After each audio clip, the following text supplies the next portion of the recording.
there guys, my name is Shay Verslino. I'm going to be presenting to you today about faith-based initiatives in the 2000s, which kind of ties a little bit into what we were talking about this week, talking about discrimination and how we've all faced that differently and what that looks like. So, jumping right into it, I know discrimination is something that we've seen as a pattern in our past of America and is still unfortunately something that we still see today.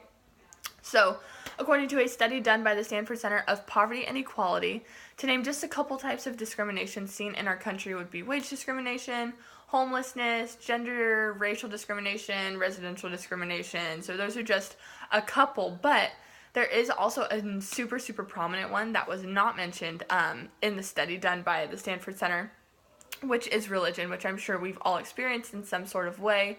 I know I've experienced that personally. So, according to Richard Cizik of the National Association of Evangelicals, quote, "There has to be equality of treatment towards religion and social service providers in America. That's what America ought to be about, equality of treatment," end quote. So isn't Cizik right in this statement? Is equality not what the U.S. was founded on? Does America stand for fighting for the equality of all mankind, no matter what that looks like, whether it's skin color or gender or religion? So in further research, PBS.org explained just a little bit more in depth of the actions taken to achieve that equality in our nation, started by President Bill Clinton in 1996.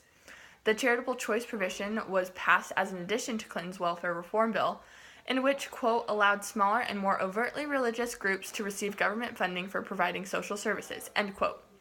The expansion of this, done later by President George W. Bush, was one of his first executive decisions made as the head of our nation when he was president.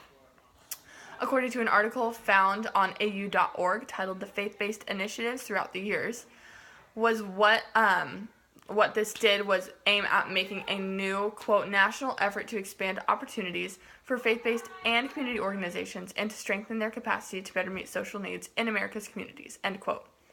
A main point of this religious discrimination was in relation to hiring for jobs or careers. So a couple years passed and 2003 rolled around. The White House Office of Faith and Community-Based Initiatives, quote, issued a report concerning this kind of hiring, arguing why these certain types of organizations should be clear to keep religion in mind when they are hiring new employees.